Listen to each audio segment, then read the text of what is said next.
Hello, everyone, and welcome to today's webinar brought to you by NetSuite featuring Myers-Holum. We're going to talk about driving successful ERP implementation, and we have an excellent speaker here today who is going to provide you with an executive guide to change management. So if ER implementation is on your horizon, you are absolutely in the right place. My name is Liz Brigson. It is always a pleasure to be your host. And of course, there's a few things I'll point out as we get started to help you get the most out of the presentation. So on this next slide, you can see, of course, a reminder that we always enjoy making our programs interactive. And we do that by using the GoToWebinar questions box. So if you want to drop that down and say hi and let us know where you're joining from, we'd love to give you a warm welcome. So hello to Dawn. Thank you for saying hi. I already asked a couple of questions. That's fabulous. Florette's joining us from Massachusetts. Hi to Shauna in Nevada. Eric and Corey are both in California. It's so good to have you all here. And I'll keep an eye on that questions box as we move throughout the presentation today. You can download the handouts from the GoToWebinar control panel. Today's webinar is 1 hour. So as long as you remain logged in for at least 50 minutes and respond to 3 of the 4 polling questions, you will qualify for CPE credit. You can always access your certificates from your Incorsa dashboard. And if you have any questions at all, feel free to reach out to us at support@incorsa.com. I'm on LinkedIn, and if you're on LinkedIn, I'd love to connect with you. And I'd also encourage you to connect with our speaker. Well, moving on to the next slide, I want to just give a big shout out to our sponsor, Oracle NetSuite. NetSuite is the world's first cloud company, and they are dedicated to helping their clients have a unified vision and see their financials and inventory management, whatever modules are important to you and your business. NetSuite's going to be able to facilitate that and give you a great real-time view and an excellent pulse on your business. NetSuite has more than 36,000 customers in well over 200 countries and dependent territories and counting. These numbers seem to tick up every single day, and it's really a pleasure to be working with Oracle NetSuite. I am thrilled to introduce our sponsor. Stephen Wolf is a managing partner and director with Myers-Holum, and in that role, he focuses on ERP implementations. He also helps to set strategic and tactical direction for the firm in building solutions for customers that work long-term to provide for exceptional growth. So you're in great hands today, Stephen. Thanks so much for being here, and it's a pleasure to turn things over to you. Thanks so much. So yeah, just another quick introduction to myself. Like mentioned, managing partner at Myers-Holum. I lead our NetSuite practice here. We've been implementing NetSuite for a little over the last 8 years. Our firm has been implementing ERP and other related business applications since 1981. Excited to give an overview to you all today of best practices with change management, how we incorporate it, why it's important, and some strategies that we use to implement change management and support our ERP implementations, our NetSuite implementations with a change management methodology as well. So we've done some introductions. I'll give a quick, more detailed overview on Myers-Holum and NetSuite, talk a little bit about the ERP landscape and why companies implement ERP. And then we'll talk about how we deploy change management methodologies to make our ERP implementation successful, what we like to see our clients, our companies that are implementing ERP do in terms of change management, and some, a guide to how we do that and some strategies specific to supporting a change management program as well. And we'll save the last few minutes here today for some Q&A. So to start off, just a quick introduction on Myers-Holum. We're a NetSuite system integrator. So we implement NetSuite for clients across a number of different industries in the United States, companies that are below $5 million a year in revenue up to a few $1 billion annual revenue. We're primarily working with companies in North America, but we also use NetSuite to support global rollouts, companies with offices and entities across the world. We were the NetSuite Alliance Partner of the Year last year for products industry companies. So really any company that deals in inventory, Before that, we were the overall partner of the year for NetSuite implementation across all industries. And so we have a lot of experience working primarily with middle market and SMB companies in ERP implementations. And NetSuite is the only ERP also that we implement. It's kind of become, it's the core focus of our firm now. Kind of important also in what we do, many NetSuite implementations also require system integration to other third parties, whether those are, CRMs or billing systems or 3PLs or payment gateways, or just any other application. It's very common that an ERP implementation is going to require those full end-to-end system integrations, as well as potentially customization or BI or data migration as well. So what it means to be, an ERP implementation is not just focusing on what's internal to NetSuite, but also important to make NetSuite the cornerstone and well integrated into all of the other applications that our clients use. So again, we're a system integrator, we're a NetSuite implementer, and that system integration aspect of what we do is really critical to success. And it's common in almost every NetSuite implementation that will at least have one integration to some other outside system. And just a little bit, why I'm qualified to talk about this. I have been implementing NetSuite specifically for over 10 years, whether that's just a single phase, implementation for an SMB, or NetSuite is being deployed in a large multi-phase program for a global enterprise. I've implemented NetSuite, been on project teams across various industries, from manufacturing and distribution to SaaS companies and other software firms, nonprofits, and professional services. So I've seen the kind of full ecosystem of how NetSuite is implemented. And regardless of industry or even the size of a company, one thing that is always important is the people side of the implementation. And that's really what a change management methodology and program touches on and supports. Before we get into the meat of the presentation here, we'll just open up the first poll question. Will be interesting to see for all of you that dialed in today, have you been part of an ERP project or any other major technology implementation in your professional career? Awesome. Well, thank you so much, Stephen. And just a quick reminder to the audience, the polls pop up in the GoToWebinar quick poll box, so please be sure to log your answer in that quick poll box. And we already have some questions coming in from the audience, which is fabulous. And one question is, so NetSuite has an in-house implementation team and they work with excellent providers like Myers-Holum. And as someone's evaluating teams to work with, what are some of the considerations that help them decide what fits best for them? This is a question coming in from Don. So, I think to answer that question, it is important when evaluating an ERP implementation to always evaluate multiple partners. Implementation partners or system integrators primarily will try to differentiate on their own methodology, and as well they'll differentiate on their experience.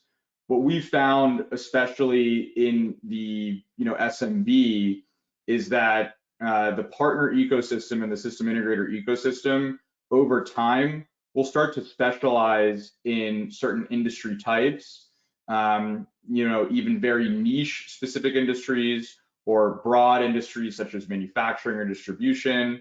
And often, I think the partner that's going to be most successful is going to have a team with experience implementing in an industry or a company that's most similar to yours. There are two aspects of being successful in implementing an ERP. One is, the technical knowledge and the know-how of the ERP system itself. So you want to look for partners that have significant experience with the product, but equally important, I think, is industry experience. So working with consultants that know your industry, that speak the language, that understand where the challenges are or where the most successful strategies are in terms of implementation, for your business based on their experience is important. So, that could be a vendor's internal professional services, but it also could be that a partner, an outside system integrator or implementer, has some experience with a industry or a very like company to yours. And so I would take all of those aspects into account when evaluating a system integrator. Yeah, thank you so much, Stephen. I think that was an excellent, really objective response to Don's question. And along with that, just thinking about like the list of the core services that your team provides, like you're very comprehensive because this is what you do. So you also have like change management, program management, and those like end-to-end implementation things that even include like app development. So I think you gave an excellent objective answer just to think about what are the things that you're looking for in an implementation, and talk to a few different partners to scope that project and see what the right fit is. So thank you for that. We're going to close the polling question down, take a quick look, and look at this. We have a really clean 70-30 split. So 70% of our audience have been part of an ERP project or a major technology implementation. 30% of you have not, and I'm going to venture out and say probably not yet, because technology is changing so rapidly, isn't it? And we're seeing a lot of tools and a lot of solutions, and I think it's really neat just to see that 70-30 split. So Stephen, back over to you. Yeah, really interesting breakdown here. So I think this will be relevant to everyone on the call. So just a quick overview of the ERP landscape. Technology is becoming more and more important to companies in especially new remote economy, digital economy, companies that were historically not focused on commerce or technology in order to support the business are, I think, feeling pressure to leverage technology to become more efficient. And so because of that, I think it's one of the key reasons why ERP market size is growing, and it's expected to more than double between now and 2027. But at the same time, we find that companies have a perception, probably based in reality, that ERP is difficult to implement. These are big projects, they're company-wide, they touch a lot of the times all departments and all stakeholders in an organization, even beyond accounting and finance. And so it's a big undertaking to implement a technology or an application that's as wide-reaching as ERP. And that's why we're here today to talk about change management and bring the focus not only on the actual nuts and bolts of the software that we're implementing, but the people side of the project as well. So on that note, just some factors that drive ERP success versus failure. It's important that we start planning for success even before we have our kickoff meeting for an ERP implementation. So all the way starting when we just first have the idea or we get the buy-in from our organization to evaluate a new ERP. There's work that does need to go in to the company to be successful in pre-implementation planning. So internally, understanding first, for you on the client side, what resources you'll be able to devote, the actual time that they're going to need to spend on an ERP implementation, because often we've got a lot of folks that are working on the project in addition to their normal day-to-day. And then also gaining knowledge on the implementation vendors and assessing, again, their knowledge of our industry, their experience in our industry or companies like us, and just looking through the landscape of ERP systems and system integrators that can support you as well. When we get in the implementation, some factors that we commonly see, it's pretty common that we're going to get the first 80% of our requirements right. That's the easy out of the box stuff that every company uses, and it's often that 20% of requirements or processes those edge cases that sometimes get overlooked that we move past in implementation. So keeping in mind that 80-20 rule, focusing on those edge cases is a really key factor, and not taking the happy path or not testing as thoroughly enough to make sure that we're accounting for that additional 20%, those edge cases. Change management and training throughout the implementation, what we're talking about today, is a very key factor and very important. That's why we're having this this presentation today, and we're focusing on it.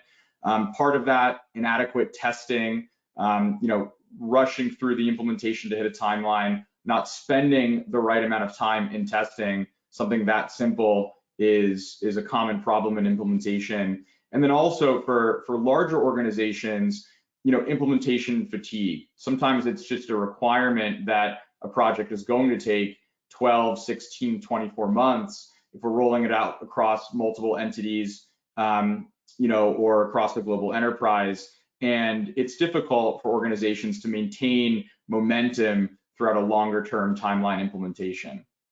And then, another factor that's really important is that the day that we go live is really not the end date for a project. We need to make sure, and organizations need to make sure that they're planning well into the time frame after that initial go live to monitor the system, to monitor data quality issues, to continue to increase user adoption after day one of go live, to continue to maintain executive support after go live for additional enhancements and optimizations, and also to have a plan in place to train new resources, new employees at the company, and then provide ongoing training and ongoing support for users that are using the ERP even after the go live. So, the project really is never completed just on that day of go live, and it's important for companies when they're planning out an ERP implementation to really be thinking 6, 12 months down the road, even in their planning after that first go live. So these are some kind of key factors that drive success, and change management really, while we have it categorized here as mid-implementation, it's very important to realize and understand that it applies to really all 3 stages of the project here. And so, what do we get when we implement ERP? Why do companies want to implement new software? Well, often they're going from, legacy systems that might have been customized over time, many various different applications that are strung together with siloed processes, siloed data and reporting. That creates a lot of inherent risks to the organization. Data definitions can be mismatched across the organization, and we also don't have a lot of interdepartmental collaboration or communication in a lot of our clients' current state system stack. What they seek to do when they implement an ERP system, what companies are looking for, is a unified data model, a single source of truth for data and processes across the organization, leading practices that are going to allow companies to expand their headcount, grow their revenue, and also bring efficiency across the organization, and then also maintain data accuracy and have their system be that strategic source of truth on the go forward in the long term. So an ERP system is typically the key benefit for implementing NetSuite, really any ERP, is that it's unifying processes, data, systems, internal support across the organization, ultimately letting your company grow in an untampered way, be more efficient, add new sales channels, add new headcount, new ways of selling, new ways of controlling for the organization internally, and ultimately, increasing improvements in profitability and sales. So just talking about, after talking about, why ERP, the strategic context of why companies implement ERP, some of the pitfalls or challenges and pain points that we see companies frequently encountering, want to open up another poll question here. if you've experienced an ERP implementation, was the implementation considered as a success for your organization? Awesome. So this is the second polling question. The polling question is open, interested to hear your feedback. We have some other great questions coming in, and I'm sure that we will be addressing things like vendor selection and sequence of what to implement for modules first and go live timelines. So Don, thank you so much for those questions. I am going to hold them until a little bit later just to give Stephen a chance to cover some of these things. But we will definitely circle back to make sure that we address those for you. And it looks like we have over 90% of the audience has clicked in their responses. So we'll give you about 5 more seconds here and we will share those results. So Stephen, what do you think? I think almost 40% of the audience say success. I think that's a huge win. And if you responded partial success, you are certainly not alone, because when there's a big project, particularly a finance technology project, it seems like it's very common that there's things that you look back and say, oh, I would have done that differently, or this could have gone a little better. And if it was a failure, then it's never too late to start over again. So let's go ahead and just close the polling results. But Stephen, interested to hear your takeaway on the results that came in just now. Yeah, so I mean, seeing 28% partial success, we're not realizing the full benefit that we hope to get out of an ERP implementation. I think that's in line with the numbers that we showed earlier, more or less. It's great to see almost 40% of you all responding that the ERP implementation was a success. That's great to see. That makes me really happy to see. For those of you that replied, you know, we had a partial success in the ERP implementation. Again, you're not alone in that. Being in that camp, you know, hopefully some of the strategies that we talk about today will be relevant to you if you ever do encounter another ERP implementation in your career. You know, we'll talk about some strategies to deploy, hopefully to move you into that bucket, responding that it was a success. Very good. Good reflections. Thank you.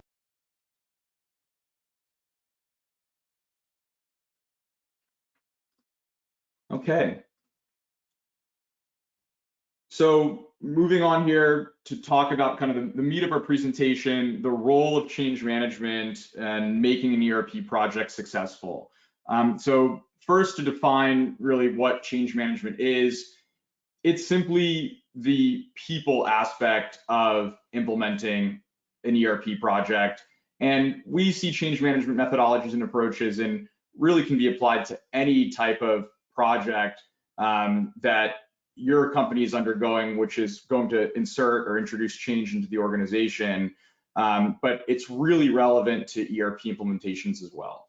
So again, it's the people side of the change. It's working to make sure that your users, your employees, all of your stakeholders are enabled, bought in, supported, and they're going to get the most out of the implementation.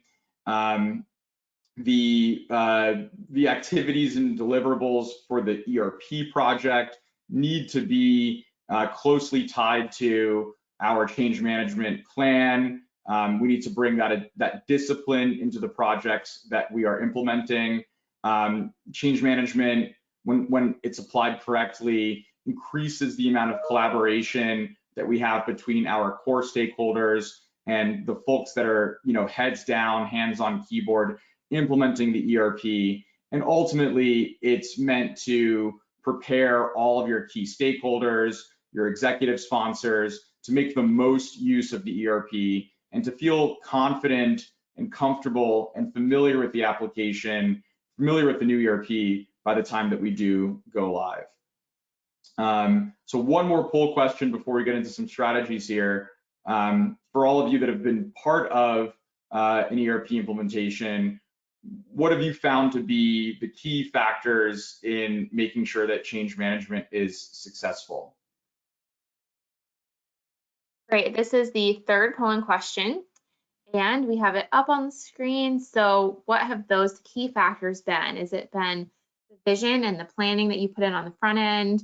Maybe it's the ownership and having those thorough requirements well documented. Perhaps it's really engaging your key stakeholders and finding out who they are throughout the organization and making sure that they have a seat at the table and that they can share their perspective and keep them in the loop. Maybe it's communication or all of the above. So these are really important project management and change management factors. Responses are almost in. Let's wait 5 more seconds in case anyone else needs to click in. And I think we have a good response here from the audience. So the correct answer, as majority of you all indicated and responded, is all of the above.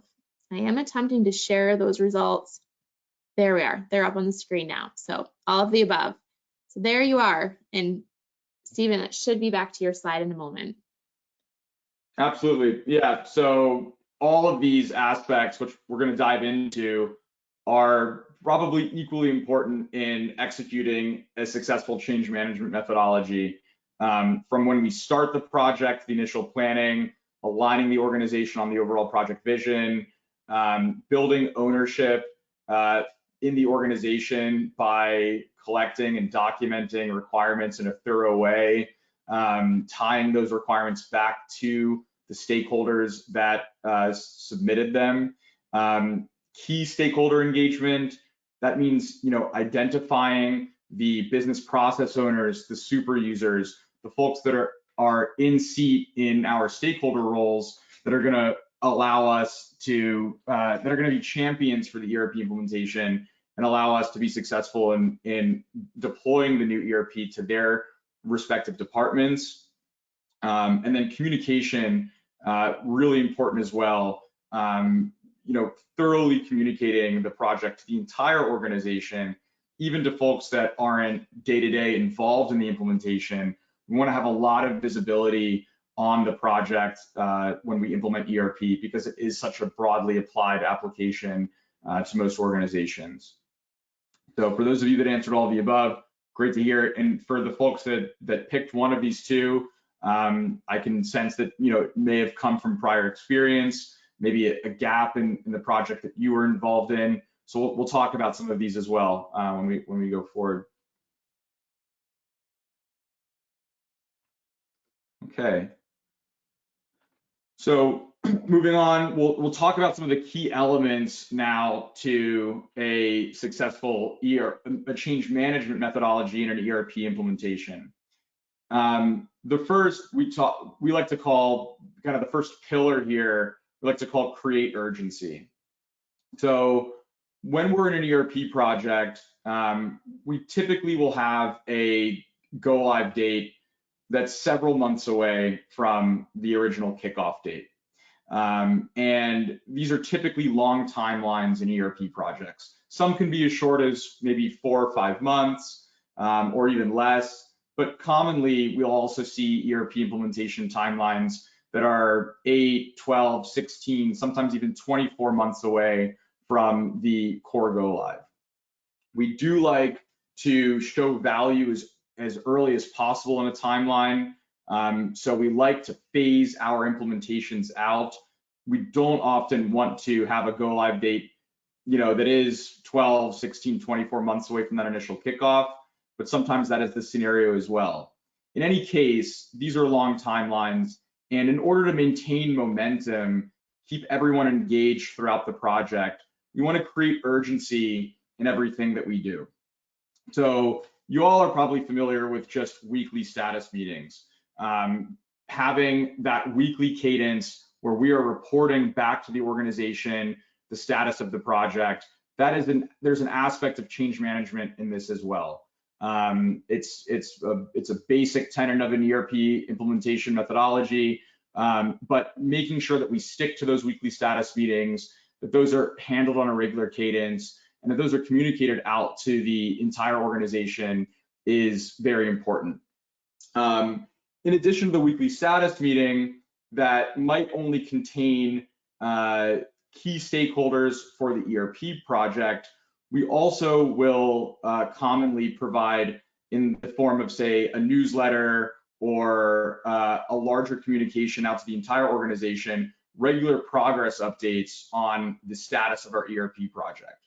So when we have a positive milestone, when we complete a certain task, a key task in the project, when we've moved from one stage in the project to another, those regular project progress updates are communicated to the organization as a whole to keep everybody aligned and filled in, that we're moving through the project, that we're maintaining that momentum. In some organizations as well, when we're really in the weeds of an ERP implementation, we'll also provide daily project status updates to the key stakeholders in the form of stand-up meetings where our consultants, in line with your stakeholders that are working on the project, will report on a daily basis the tasks that they completed that day and what is up for them to work on tomorrow. So we're maintaining momentum, sometimes even on a daily status, depending on the project and requirements. Performance metrics tracking as well is another way for us to summarize our success and summarize the metrics in terms of how quickly we're able to implement a certain process or complete a certain deliverable within the implementation. And so we will often, in our status decks or progress updates, report back on our overall on-time performance for the project itself. How many milestones did we complete on time?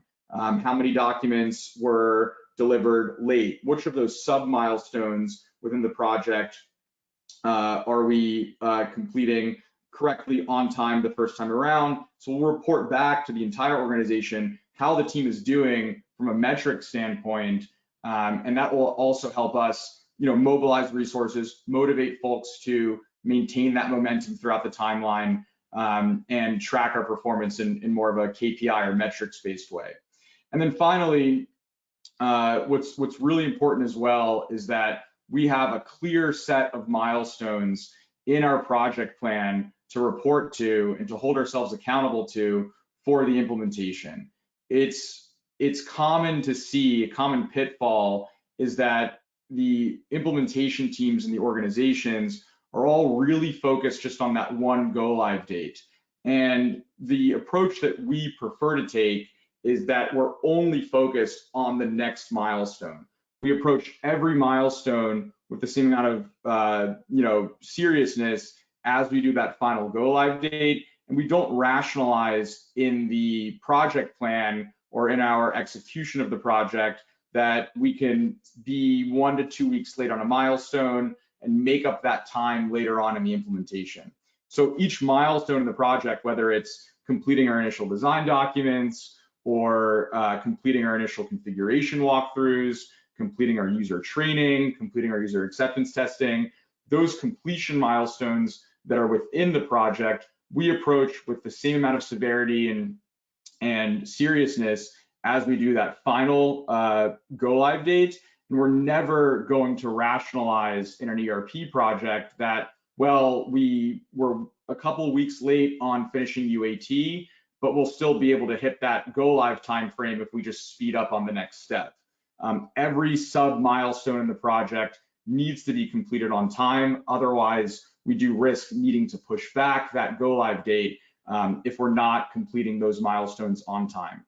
So that weekly, sometimes even daily urgency needs to be maintained. That momentum needs to be maintained throughout the project timeframe. It's challenging to do when we're on an 8 or 12-month project, but maintaining that urgency, maintaining that momentum is really important to making sure that we stay engaged and we have a successful project from beginning to end.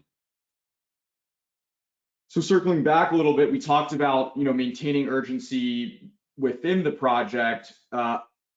In the pre-planning and the initial design phase, it's also very important for us to develop a vision and share that vision across the entire team. And we want our stakeholders, our key end users, to really be involved and have a lot of buy-in into that vision. This is a really strong way that we mitigate the risk of having certain departments or certain users that are not as bought into the project or don't feel like they're going to get the outcome that they want or they're expecting in the project. So when we develop a vision for the engagement, the first thing we do very early on in a project with a change manager or program manager is put together a stakeholder analysis. So the stakeholder analysis is a centralized document where we're identifying all of the stakeholders for the ERP. So that could be, any end user, as well as key process owners or super users. And we're assessing those stakeholders based off of their influence in the organization, as well as the impact that the ERP system is going to have on their role and their day-to-day. Our communication then may be tailored to address those specific stakeholder needs. So going through that stakeholder analysis when we start off the project, understanding the impact that the new ERP will have on them allows us to reposition or modify our communication to those specific stakeholders as a way of making sure that they feel bought in and they're getting the perceived outcomes that they are looking for as part of the ERP project. And then the other aspect of that stakeholder analysis document that we will put together and maintain throughout the implementation is we're assessing those stakeholders to make sure that we're getting their support on the project. So if someone is a resistor or a champion, we're notating that very early on, and we're looking to turn everyone into a champion for the ERP, for the new implementation, where we need to secure their support very early on and develop strategies to mitigate any resistance really before we start getting pencils down working on the project once we kick off. Another aspect or deliverable that we typically put together that supports change management is a capability map, especially when we have large multi-departmental organizations or rollouts, or maybe we have a multi-country implementation that we have different countries using different legacy ERPs or software. We need to make sure that no one organization or department in your overall hierarchy is losing a capability or is perceived to have less capability with the go live as they have in their current state. So we'll typically visualize all of the organizational processes and functions based on your current state systems. Very early on in the implementation, we're going to identify gaps between your current capabilities and the new features that the ERP will offer. And if we need to bridge a gap, we will sometimes look to prioritize a customization or additional training or work on a process adjustment to make sure that any gaps in capability in the current state are filled in the future state. This is a reality of most ERP projects, that there's a give and a get, that there will be some processes or some system capabilities that might be perceived as a downgrade for a certain user or certain department.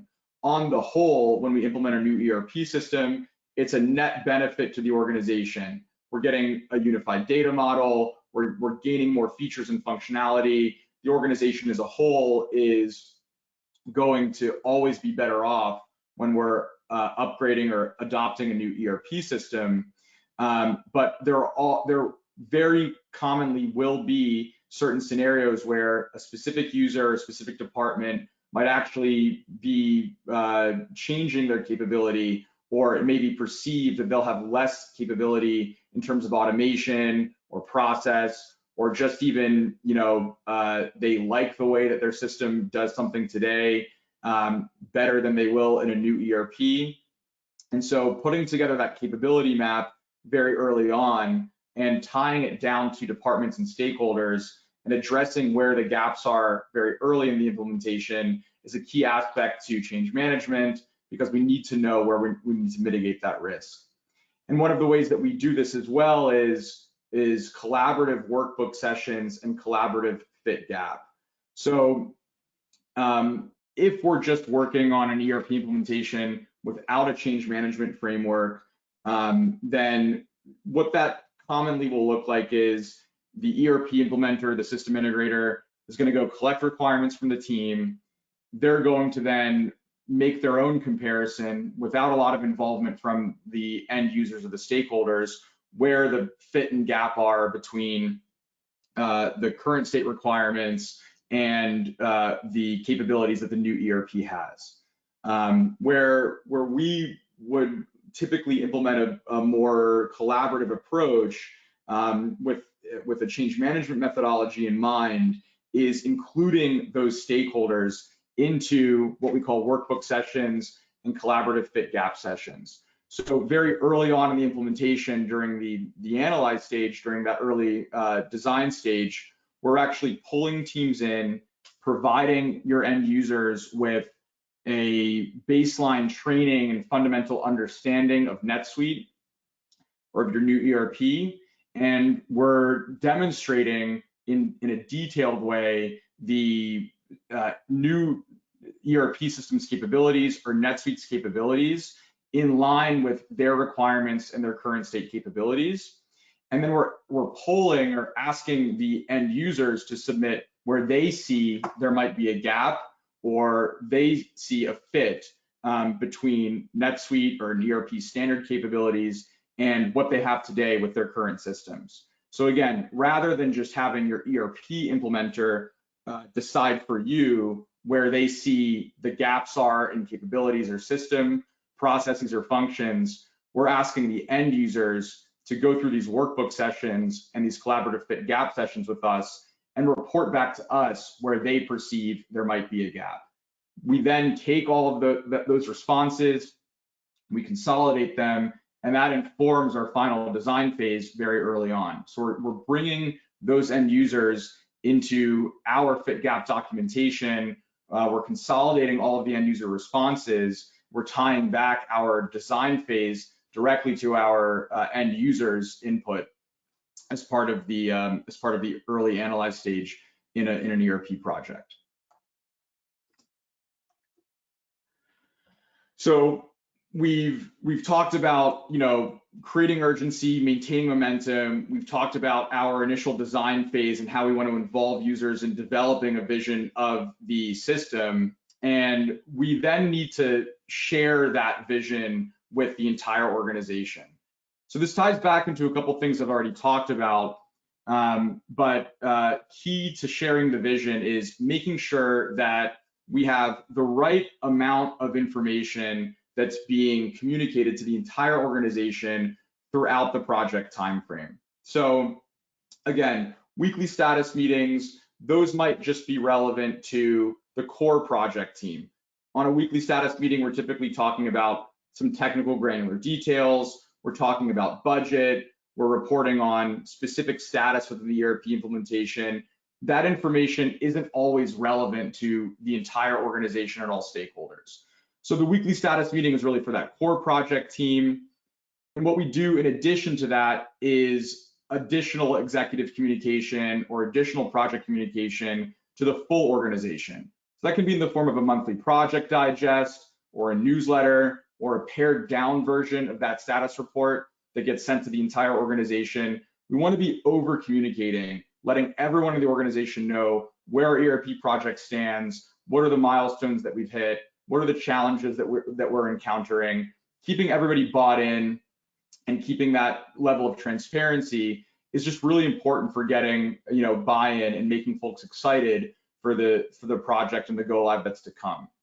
And then from an executive standpoint, we also need to manage up in a sense. So we will very frequently introduce a steering committee and have a less frequent, but maybe on a monthly basis, a steering committee meeting. We're also reporting up into the executives of the organization, potentially an organization's board, on the status of the ERP project to make sure that we have executive alignment. And finally, in addition to the ERP team communicating a monthly project digest, a newsletter, a weekly status meeting, we really love to enable the executives in our organization to communicate status as well. So where we may be sending as a system integrator a monthly project digest or a newsletter, weekly status meetings, we may be putting together a steering committee deck. We really also love to have CEOs, CFOs sending out direct executive communication with the status of a project, encouraging folks in the sense that there's a lot of executive oversight and visibility into the project. So what we'll do from a change management standpoint is we actually have a calendar of executive communication. We'll sometimes build templates for CEOs, CFOs to communicate positive milestones in the project, filling in the organization and communicating to them where we are in the project. And it makes a big difference when these key milestones and these key communications are coming directly from the executive teams themselves, in establishing, not only the importance of the ERP implementation, but also just the buy-in from the executive committee themselves. And another key aspect here, kind of a pillar, is create ownership. So a lot of this, we've touched on and supports creating ownership already, involving the key stakeholders very early on, letting them respond to us in terms of where they see potential gaps or fits with the application, building that stakeholder analysis to identify where we have resistors or where we have folks that are taking ownership of the project. But we have some other levers that we pull as well, some other strategies that we use in change management. Everybody loves a reward and recognition plan. What that entails is actually on a, let's say a weekly basis or a bi-weekly basis, a change manager in a project will identify a stakeholder that went above and beyond on a deliverable, that collaborated in a really great way with the ERP implementation team, and they'll publicly acknowledge the contributions that resource on the client side made to the project. We sometimes will even give out a reward, like let's say a Starbucks gift card, or something that they can take home, like an employee of the month in terms of the ERP project. So recognizing contributions and highlighting the positive work that our clients are putting into the project is just a great way to build ownership in the system.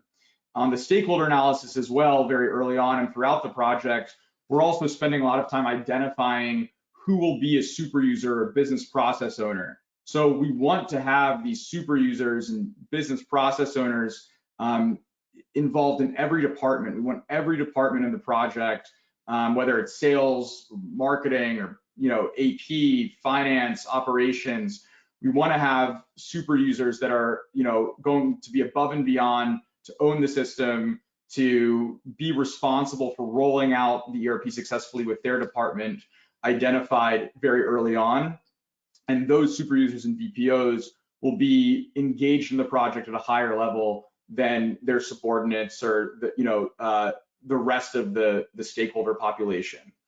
And finally, one of the best ways I think to create ownership is what we call requirements traceability. So when we write a business requirements document or a design document for the new ERP, it's a really long list of processes and functions and capabilities of the system, the things that we need to do. We find it really motivating for the client teams when we can actually assign ownership down to an individual stakeholder on that specific requirement. So what that means is that if we were in FitGap and we have a specific stakeholder, let's say in operations, that came to us and said, I really need the ERP to do X, Y, Z. I need this ERP to give me this capability. We will make sure to memorialize and record that that individual resource made that request and that we are satisfying their request in the ultimate design plan and the ultimate implementation. So it's a way for us to show that, hey, we heard your team and what they need. This specific resource made this request for a requirement, and we're giving that to them. We're including that. They were responsible for getting this pushed into the final build. So linking those specific user requests into our design document, I think really goes a long way in making folks feel heard making them feel like they have buy-in into the project as a whole, that we're not just designing the new system in a silo and foisting it onto the end user group, that individual folks can make contribution and can make requests and requirements that are going to be satisfied as part of the implementation. And I think the last two here I'll go through pretty quickly. Removing obstacles. So ERP implementations are challenging, and the one cure-all, if there was one area that I would think, in my experience, can bring a more positive outcome into an ERP implementation, it's just training. Training can really be a fix-all to a lot of challenges on an ERP implementation. So what we like to do, and we make a lot of use of what NetSuite offers as well, is prescribe self-paced training to all end users from very early on in the implementation, not just in the few weeks before we go live in a classroom style format. We want to be carving out time, setting time aside for your stakeholders, your end users, to consistently a few hours a week, or let's say an hour or two every other week, to sit in that self-paced training throughout the entire project timeline, so that they can feel confident and comfortable and familiar with NetSuite, familiar with the new application by the time we go live. We also will do that traditional style training where we're in a classroom style format, but we can't just limit it to that. We really want users to be clicking around in the system, exploring NetSuite in their training accounts throughout the entire time of the implementation.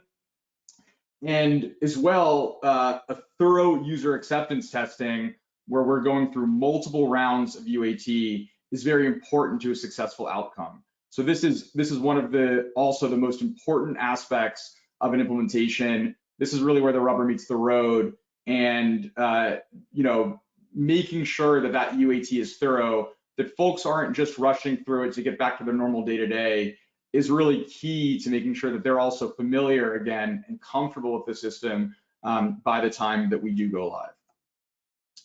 And finally, just using the ERP project as a means to build culture change in an organization.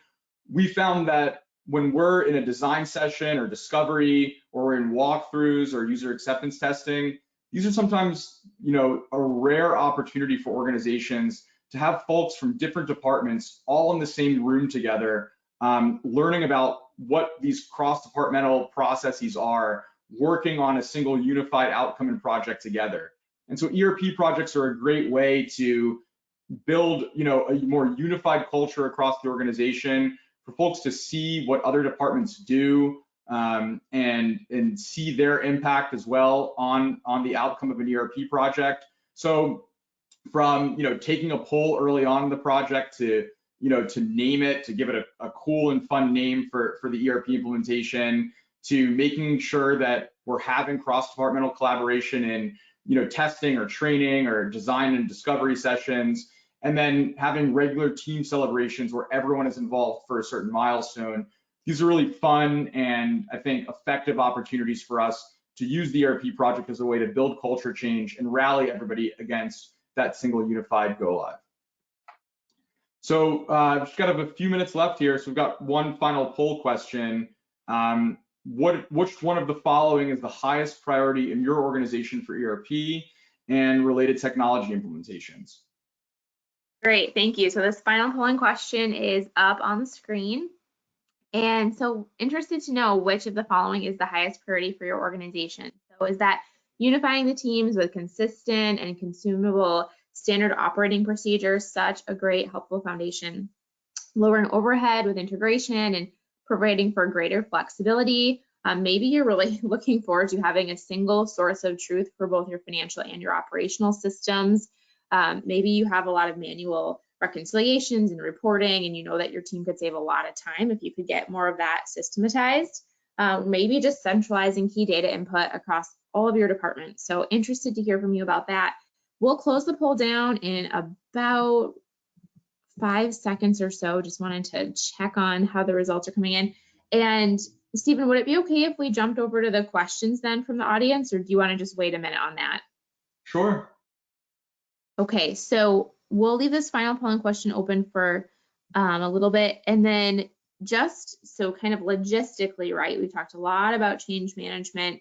I think this would be a good time to go back to Dawn's questions just around, so this next question is, once you've completed demos and reviewed technology criteria and cost, what other steps should be done prior to vendor selection?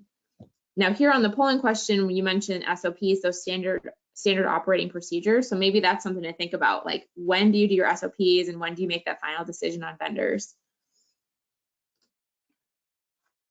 So in terms of the software vendor, in terms of selecting, the right ERP package for your organization, I think a really strong tool is references.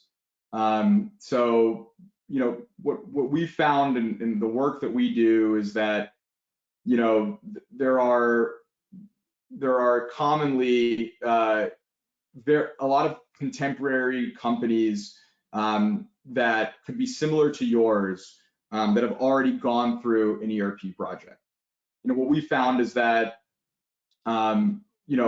references are really the best way to assess, is this ERP package the right for our business? Is there a similar business or similar company that maybe a competitor to ours or isn't, is in a different region, that has been through a successful ERP implementation before with this software package? And hearing from them, if possible, is probably one of the strongest tools that I would use if I was on the client side to evaluate, the feasibility of that package. And that holds true both for the software itself as well as the system integrator, the partner that you use to implement the system. Hearing that they've done it before with a similar company, maybe in a similar industry, doesn't have to be a direct competitor, but hearing that they have that experience, for me, in my seat being an implementer, it's always hardest when you're working with a use case that hasn't been done before, and all it takes is maybe one or two iterations of implementing an ERP for a specific industry or specific type of company to feel just a whole lot more comfortable and competent in doing that. That's awesome. So I think that the takeaway there is that talk to references, and I think that's something we don't always see on a standard like vendor selection timeline. I think that's an excellent tip. I have the results of the polling question up on the screen, and it looks like we have several top responses. Some of the highest priorities that we can see, though, is having a single source of truth, and then also reducing the manual reconciliation and having some standardized reporting. So those are good results, and everything here, these are great objectives for a new ERP implementation.